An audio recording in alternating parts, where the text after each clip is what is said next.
Hello, everyone. This is Betsy Wurzel, your host of Chatting with Betsy on Passion World Talk Radio Network, which is a subsidiary of Global Media Network, LLC.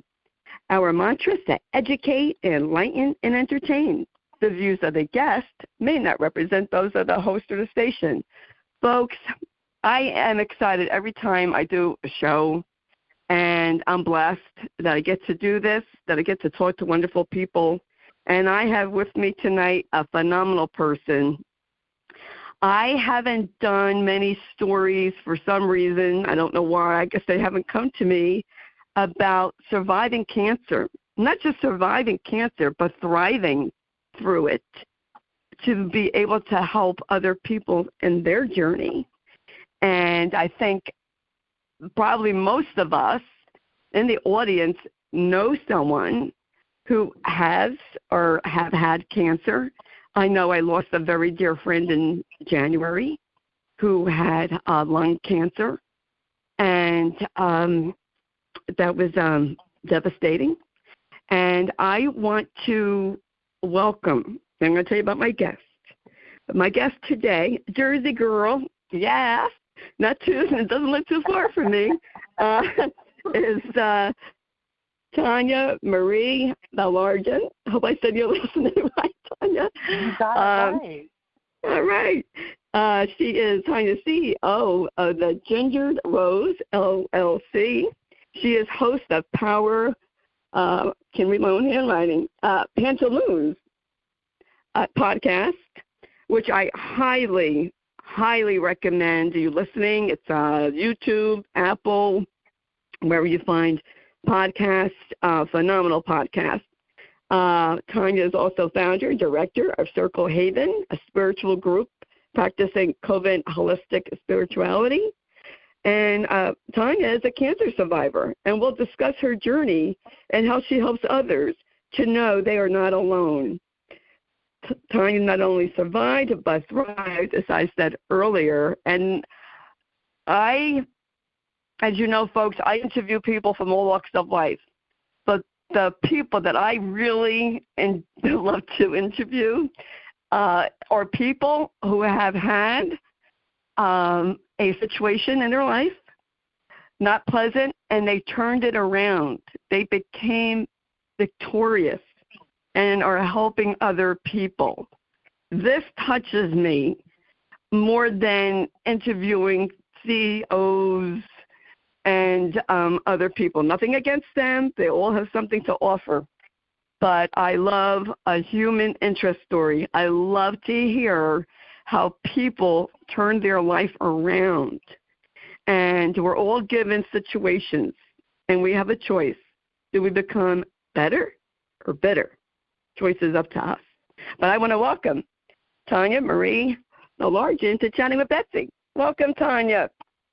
Betsy, I am so grateful to be here. Thank you so much for having me on the show. Oh, you are welcome, and my pleasure. And by the way, folks, I was a guest on Tonya's show, and wonderful show, as I said before. Tonya, I admire you, and I'm going to tell you why. I admire you that you are so open and so honest about your journey through cancer, how it sucked. And, yeah, folks, it's okay to say that. It's okay to say that. And that you survived and you are now helping other people, and to know that they are not alone, because I always say this on my show, people think they're alone. They think they're the only ones who feel the way they do, and they aren't. But people are afraid to say how they feel because fear of judgment. No judgment here on Chatting with Betsy. So what kind of cancer did you have, Tonya? It was actually two different kinds of cancer. It was a carso-sarcoma of the uterus. And most people don't know, but a healthy uterus is about 4 ounces. And when they took mine out, it was over 10 pounds. Wow. I had about a 5% chance of survival. And I decided that, I like when I was told that, I said, no, No, thank you. Like, I decided that I just blatantly wasn't going to accept that because I wanted to live. You had to be in pain. Were you in pain? Not at the beginning, right? Like, it's really very interesting. So I was tired a lot, and I had some discomfort, and my annual pap smear came back fine, and I ended up, chatting with my gynecologist. I'm like, something's going on. I don't know what it is. So we did blood work, and that came back fine. Just so you are aware, that's unusual. Like, if you have cancer, there's usually some sort of marker in your blood, but it's not a given. A lot of people think that it's a given. It is not. We did all kinds of tests, ultrasound, the transvaginal ultrasound, a test called a sonohysterogram, which is where they inflated the uterus with saline and then imaged it. And all of these tests came back fine or inconclusive. And my beautiful gynecologist was wonderful. She would be like, okay, so this is the results. They came back fine or inconclusive.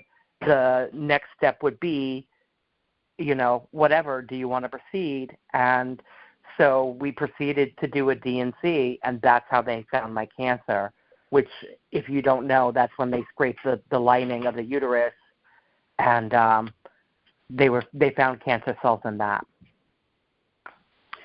Wow, thank God for good doctors. That are supportive. And you brought out a very important point, Tonya, that tests could be normal, and there's still a problem. Yes. And this is why we must be advocates for ourselves, because when you know there's something wrong with your body, something's not right, you have to pursue it. Absolutely. This is actually one of my giant soapboxes, and I stand on it all the time. Your doctor has a wealth of knowledge. They go through many, many years of school to learn all of the things, but you live in your body 24/7, so you are the expert on your body. And your body talks to you all the time. You just have to sit down for a minute and listen to it. Absolutely. Absolutely. I had, I asked you why you were in pain, is because I had fibroids. And when I had my hysterectomy, my doctor said that my uterus was like a 4-month pregnancy. And I was in pain. So I couldn't even picture my uterus weighing 10 pounds. And people like my doctor, other doctors, GYNs I went to, I was in pain 2 weeks out of the month. And, I got such flip answers like, oh, at least you know when you're fertile. What is that? Why would you? Well, it's gaslighting is what it is. And unfortunately, as a person in a female body, we endure a lot of that. The medical system is built on white men. All of the tests, all of the studies, all of the research. That's starting to slowly change now, but even now, a lot of women go in and they get BS answers when they talk to their doctor. Oh, just lose 10 pounds. Oh, it's the anxiety.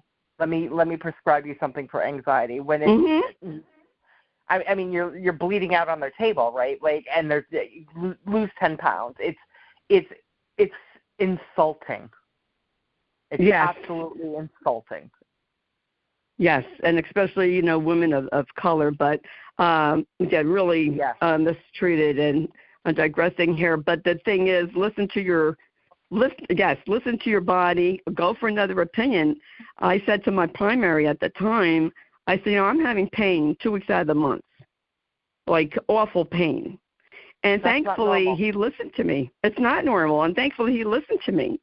And I went for an ultrasound, and I had endometriosis on one ovary and a cyst on the other ovary. And at that time, the doctor who deferred to the surgery said, Betsy, I don't know until we biopsy it if it's cancer or not. And I'm thinking, oh, great. How old was I? 36? I was 36. And I'm thinking, oh, my goodness, what happens if I have cancer? And Josh is little. And the things that, go through your mind. My aunt, by marriage, she was sick for 2 years, Tonya. For 2 years, she complained, losing weight. And her test came back okay. And then they finally found she had cancer of the pancreas and gave her 9 to 12 months to live. And she only lived about, I think, 4 months. Yeah. Yeah. It's tragic. A lot of cancer is detectable with early signs, but a lot of them are not. But when you have symptoms and you're trying to address them with your doctor, and they ignore them for years, that's atrocious. It's absolutely atrocious. Yes. So I'm sorry. I digress. I just, because women, like my aunt, she was like, oh, maybe it's all in my head. No, it's not in your head. No. Another example is my mom, many years ago, she had fainted at home, and they did, or was it at my brother's house? I don't remember. But she had a stress test that was normal.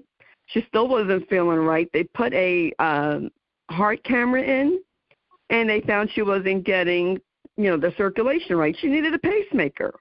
And I said, no, it's not in your head. Your body is telling you something.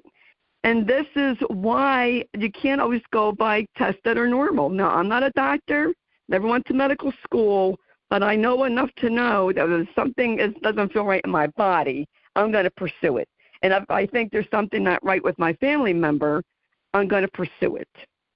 Absolutely. I'm not a doctor either, but we've been on this planet long enough to have experiential knowledge. And when your body is talking to you, it's literally screaming for help. You just have to take the time to listen to it, follow up. And if your doctor is gaslighting you or not taking you seriously and refusing to give you tests, you are well within your rights to go, I'm firing you. And you'll find yourself a second, third, or 15th opinion. You have that right, and a lot of people don't understand that they do, and they just accept what the doctor tells them. You need to be an active participant in your health. Nobody else is going to do that. It's your responsibility, yours. Yes, absolutely. I say keep going until you have peace of mind about it. Until you have that peace and to trust your gut. You have to trust your gut instinct. Yes. Like when you meet somebody and the hair on the back of your neck stands up, you already know you shouldn't talk to them. And you find out 3 years later when they, whatever, right? But you know, your body tells you. And when you start to listen to those clues that it gives you, it will pick up on the fact that you're listening, and it'll be more communicative with you.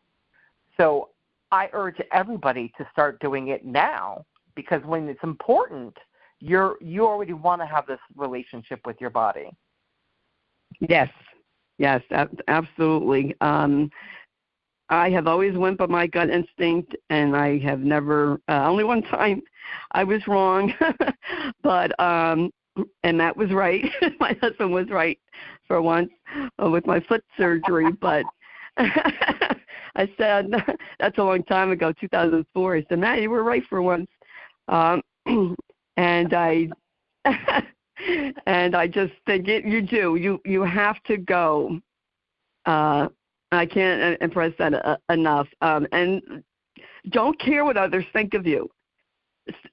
If they think you're a hypochondriac or whatever, you're looking for trouble or whatever they say about you, ignore it. You've got to do what you have to do for you and your family. Correct.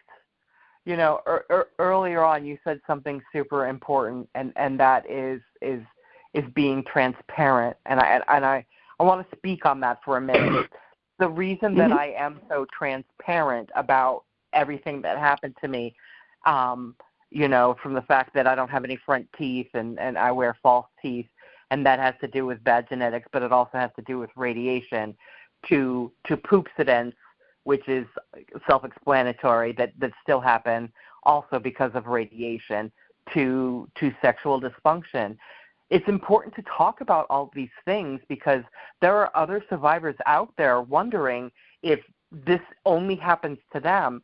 And only now is research and science actually starting to pay attention to long-term effects of the standard of care for cancer, which is surgery, radiation, and chemotherapy, because people are living long enough for them to now for that statistic to be a thing, right?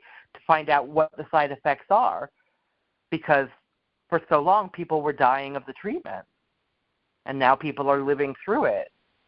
So talking about it is so important because I'm helping somebody else understand that they're not alone, and that many of us have to take special accommodations when we go out, and we take baby wipes and change of clothes and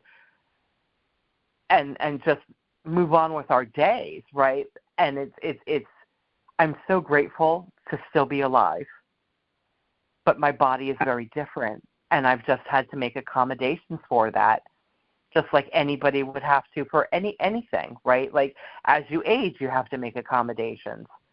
So yes. I had to start accommodating a little earlier. I was diagnosed at 38. Wow. Yeah, that's young. And what was your other cancer, Tonya? So it was a Carso-Sarcoma. So it was two cancers blended together.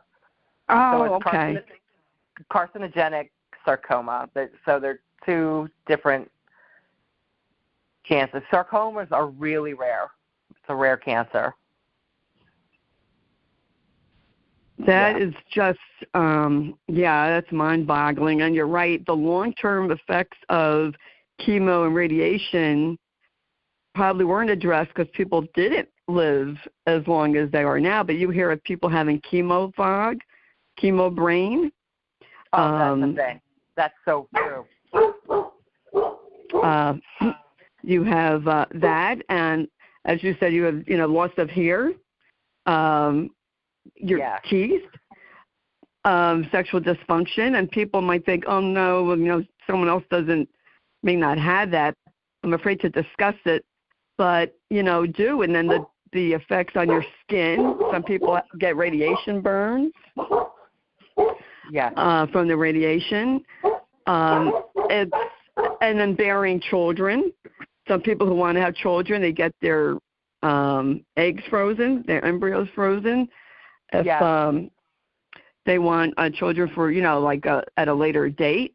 But there's a lot to go on. And I have to ask you, Tonya, were you in support groups for cancer, going through your cancer treatment? And did you feel survivor guilt if you were in a group?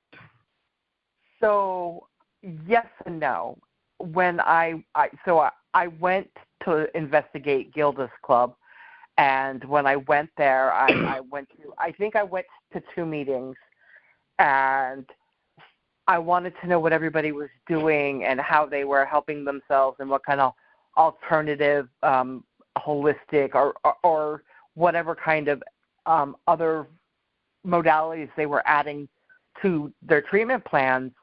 And nobody wanted to engage with me. All they wanted to do was sit in misery about the fact that they were cancer victims, because they were victims. They victimized themselves, and they sat in the woe is me. And I was like, I can't be in this environment. So I created my own support group in a way, not with other survivors, but with my friends and family and my community, because I couldn't put myself in a situation where I was going to mourn myself, because that wasn't going to help me get through it.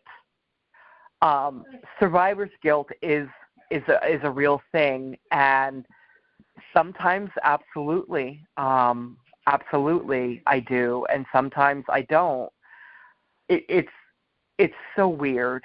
My best friend from high school was with me. She held my hand through my entire cancer journey. And 6 or 7 years after I was diagnosed, she ended up getting diagnosed with ovarian cancer. And she accepted her diagnosis and laid down and transitioned. And I was devastated by that. Like, she was such a big support for me, but she just wasn't, she chose not to fight it. And you cannot judge somebody for that because you don't know what shoes they sit in, right? You didn't walk their path. And one of the hardest things for me was to realize that she had made that decision and lovingly let her go and not try to put my opinions on her decision. And I miss her very much.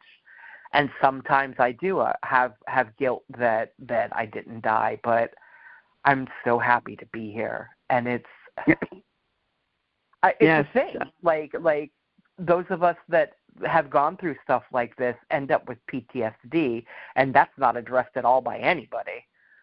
It's just like, it's a I can believe that. Yes. It's a trauma. But, less survival guilt for me, but so because of the rarity of and aggression of my cancer, I spent about a year going through the treatment of all of that. And then I was, quote unquote, released back into society so I could go be productive and go get a job. And I was effectively done with treatment, blah, blah, blah. And I was depressed and I was sad. And one of my friends said to me, of course you're upset. The thing that defines your womanhood tried to kill you. And I spent the next 5 years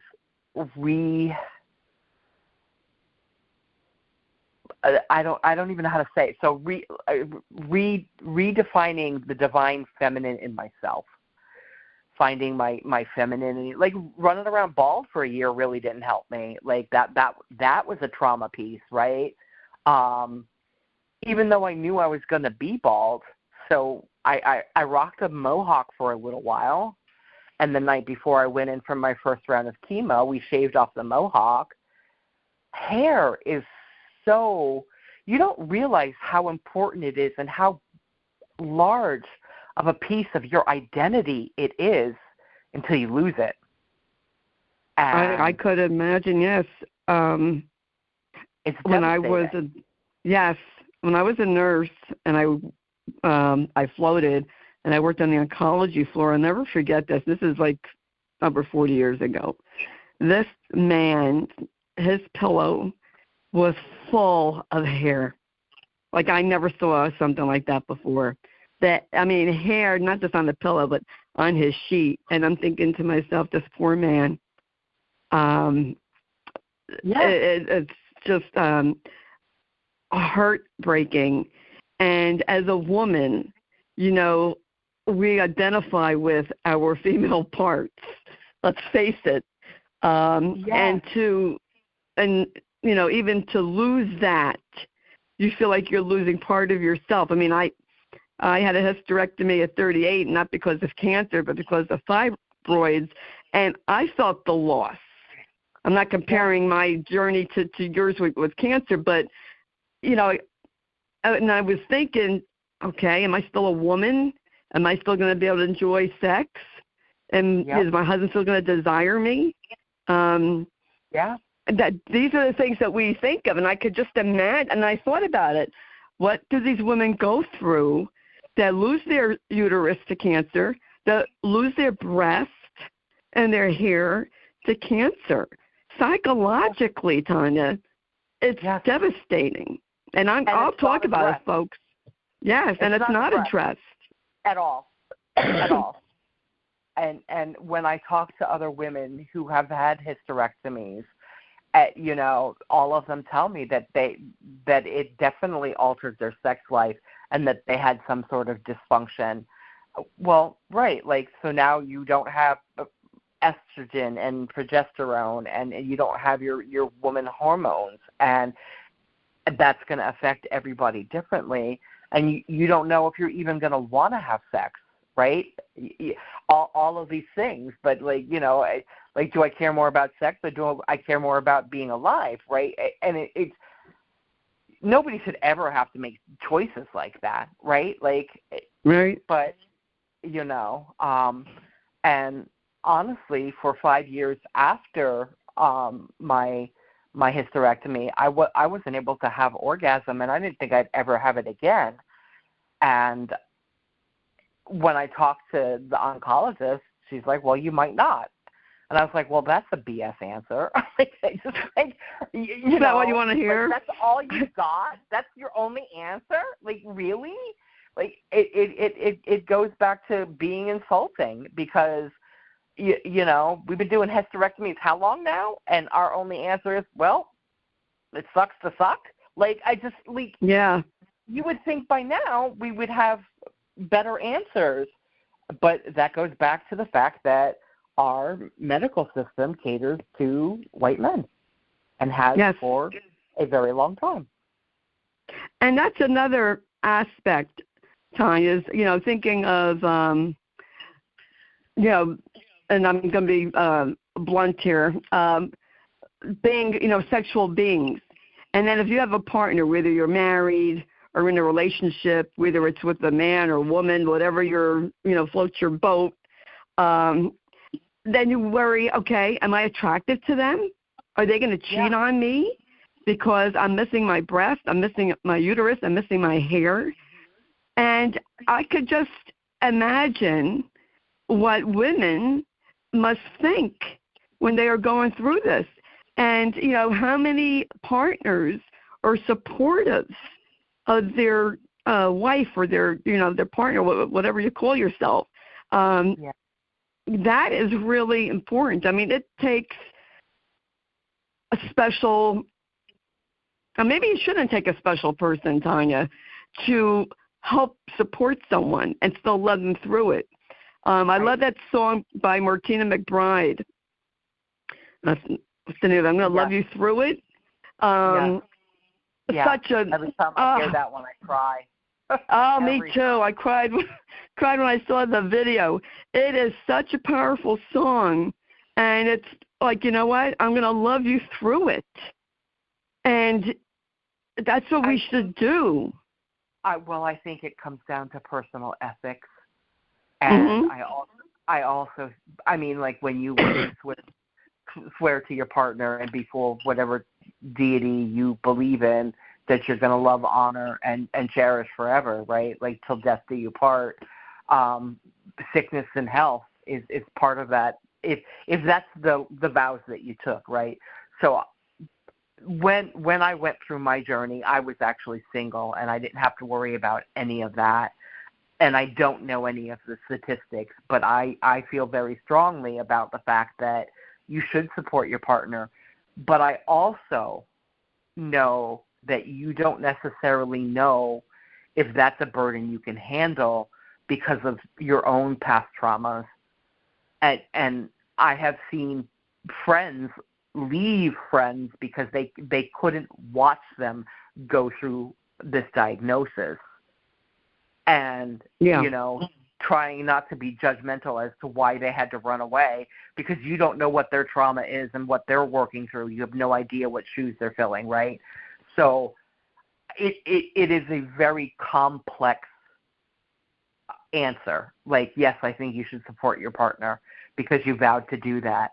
But, you know, when your partner gets a diagnosis and your mom or your dad or your grandparent died of that diagnosis, not like that could be so overwhelming that you just mentally can't bear the load and have to flee.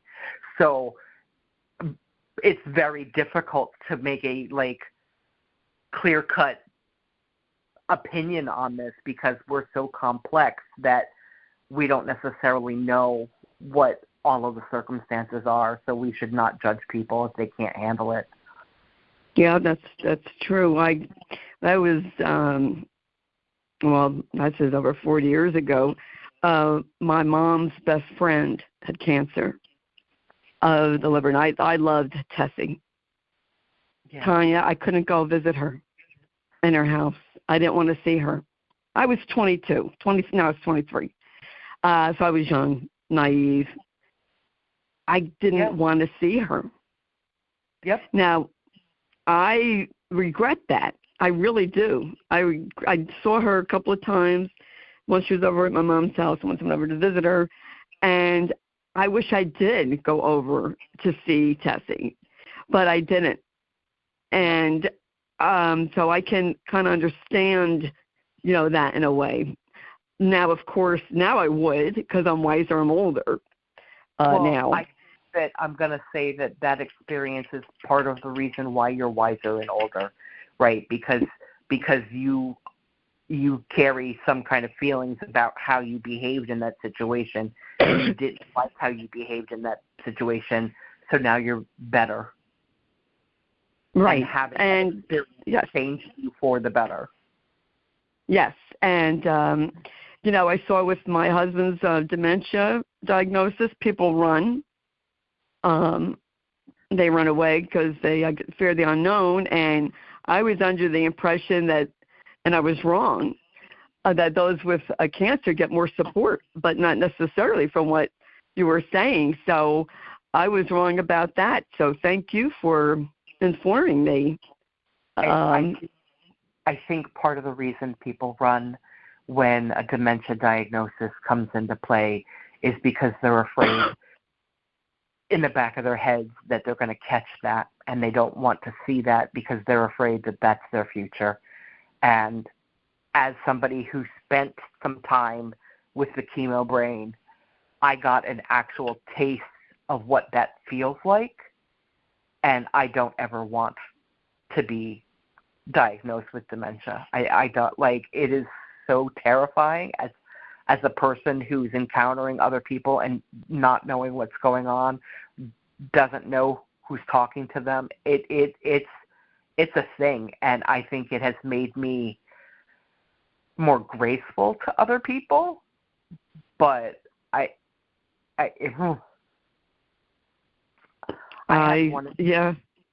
had one experience. Me and my sister and friends were walking in town, and somebody came up to me, addressed me by name, and they clearly knew who I was. I had no idea who they were.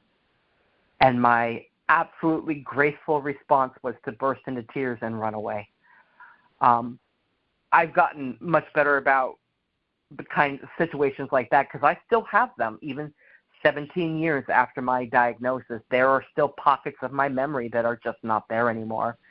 And I was humiliated, and to this day, I still don't know who that person is. They have never come talk to me about it.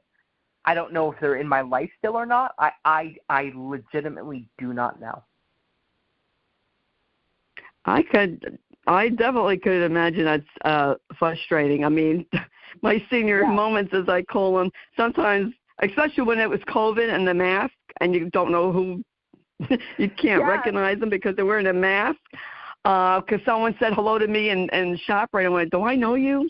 And she told me she's wearing a mask. I don't know who she is. And she told me, and then I remembered. But it is frustrating. I want to ask you, Tonya, I know I got off track. There's so many things to discuss. What is your business, the Gingered Roseabout? So that's the parent company for Power Pantaloons. Power Pantaloons. So that's the name of my podcast where I interview alternative wellness modality specialists and survivors, right? So I help in that way. But I have coaching, both one-on-one and group coaching, where I help individuals with mindset and developing the boundaries that you need, like with your friends and your doctors, right? Because sometimes they'll step over boundaries, especially when you're going through a diagnosis like that. And I help individuals create what I call the alternative wellness blueprint, and it's how to bring other things into play in addition to what your oncologist is recommending as your treatment plan. So that's what I do. That is how I help people. That sounds wonderful. How can people get in touch with you for coaching or to be on your show if they're a cancer survivor? So my name is Tonya, Tonya. Last name is Baillargeon, B is boy, AILLAR, G is George, EON. And I have a link tree, so linktree/Tonya Baillargeon, and all of my stuff is there. All of my social media is there. That's wonderful. Tonya, I have to have you on again because you are the woman. You are just, I love your energy. You just inspire me, and more people need to hear about survivors. And, how, I have to ask you, how did you start your podcast? With a wing and a player. Somebody convinced me that I needed to do it, and I'm having such a good time with it. So it is housed on YouTube, and it is at Power Pantaloons.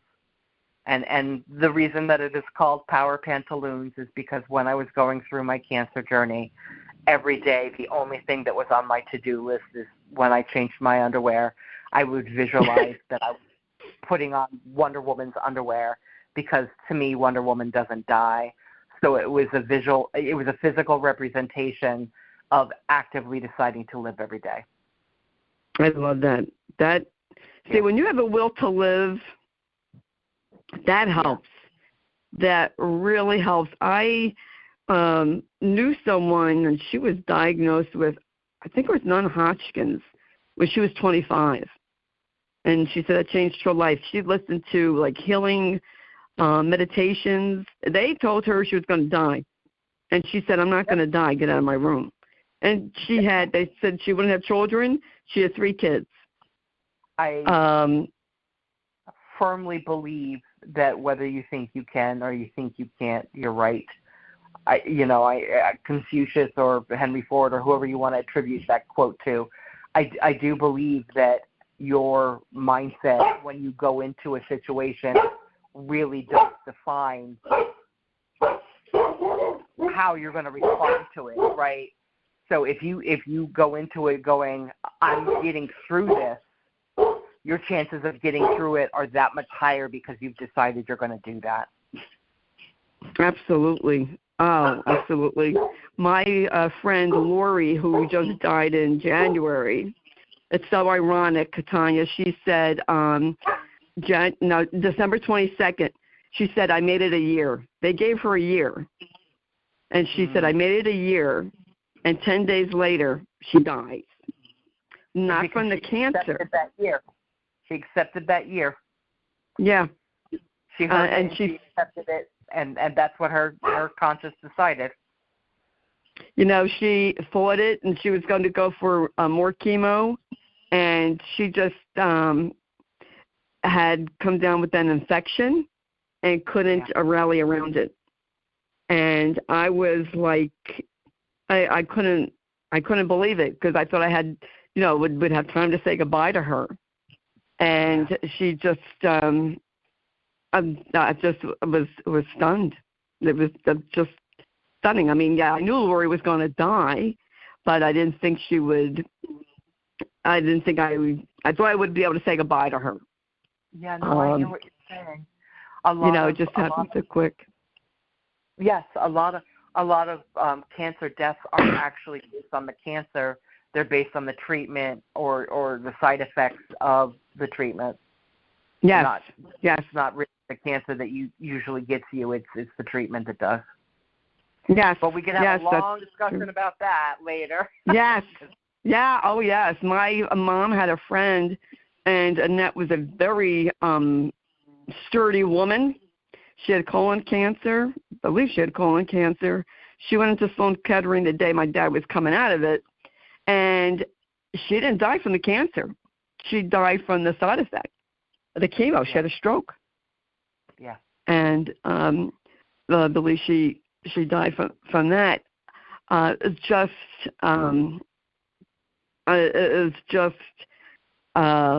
like sometimes you just can't believe it. And I feel like, folks, always discuss with your doctor, your primary doctor, your oncologist, your treatments, your choices, alternatives, but do what feels right for you also. And you do have a choice. Yes. Of what you want.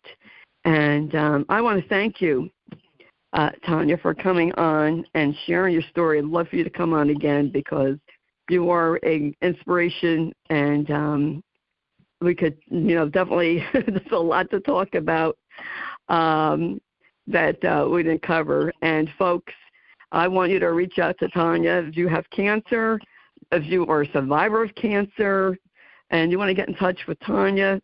I highly advise you to do so and listen to her podcast, Power Pantaloons. It is a wonderful podcast, and all the information about Tonya Larkin will be in the blog that Jeannie White writes, and Jeannie produces the show. She's the station manager, Passion World Talk Radio Network.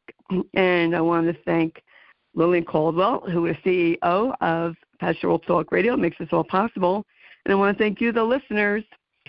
Please share this podcast. I'm here to help everyone. I'm here to let you know that you're not alone. And Tonya's a great resource. And Jersey girl, and I got to support my Jersey girls. I'm so grateful that someone introduced us, and I just, we don't know what's in our own backyard. So if you're in New Jersey, Tonya's in New Jersey. Let's show support. Let's show the love. And I'm just here to help people, and I just want people to know about the show, to help them. And Chatting with Betsy is free to subscribe to on iHeart, Spreaker, Amazon Music, Apple, just to name a few. Excuse me. And I just want to thank everyone for listening. And as I always say at the end of my show, in a world where you could be anything, to please be kind and shine your light bright, because we all need that now more than ever. And if you want to follow me, I'm on Facebook, Betsy E. Wurzel, Wurzel, and I have a support group, #Kick Alzheimer's Ass Movement. And that's it for today, folks. Be well until we chat again. This is Betsy Wurzel, your host of Chatting with Betsy on Passionate World Talk Radio Network, a subsidiary of Global Media Network, LLC. Bye-bye now.